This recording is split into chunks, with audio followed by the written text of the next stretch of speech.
UNC School of Medicine, once one of the top medical schools in the country. In 2014, it was forced to close its doors for good due to bankruptcy.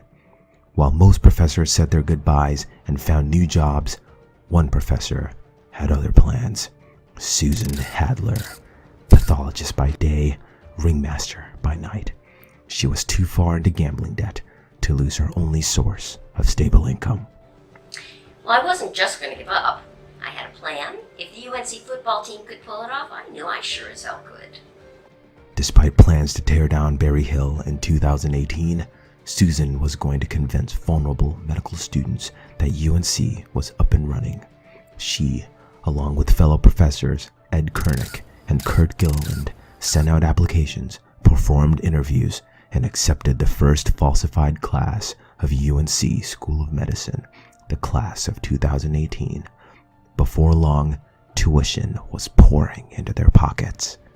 I had one goal: take everyone's cash. That's where we got the name Tech. Things just kind of fell into place. As soon as UNC announced it was closing their doors, I bought Alpine Bagel to launder the money, and the rest is history. So at first, I really thought this idea was absolutely ludicrous. But I have to say that Susan, she's a real smooth operator.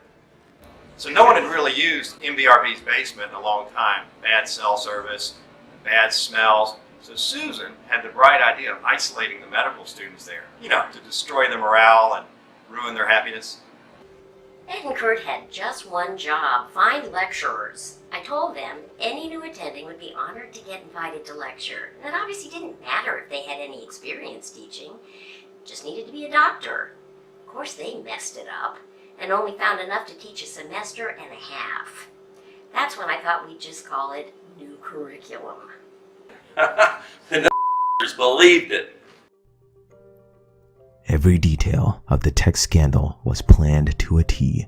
Susan knew she needed a few more professors in on the scheme, but she could only tell the people she could trust, those truly invested in the conspiracy. As a result, she turned to those with stocks in products that could be incorporated into the scandal. Yeah, I've been a ghostwriter for Sketchy Micro for about 6 years now. We just needed a push to make it go really big. I have this hospital in Malawi, and I needed some free labor. And there's only so much money you can raise by pretending to be a Nigerian prince.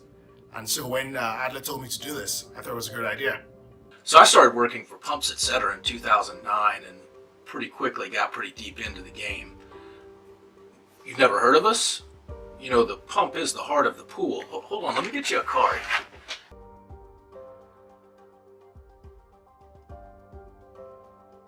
iPads. Actually, I was down for the bagels. I mean, with Susan, the devil's really in the details.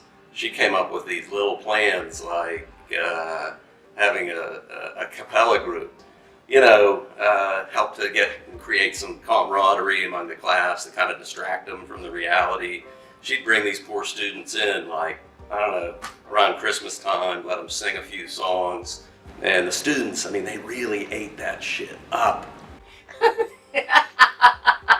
I actually felt a little bit bad, a little remorse about thinking about step scores and things like that. But, without blinking, Susan said, No one ever picked up on what was happening inside the halls of Berry Hill. In fact, some professors continued to teach, completely oblivious to the school shutting down. I had no idea. I was in charge of PCC and just kept teaching through the whole thing. Yeah, Tommy just kept showing up, and I didn't have a heart to tell him. He asked for 3 more hours a week at PCC, and I was like, well, what the hell, whatever your little bow-tied heart desires. I just never really questioned him, like I never really questioned where Kurt got all the bodies from the cadaver lab. Susan's plan seemed to be going perfectly until it was time for the first class of students to apply for the match.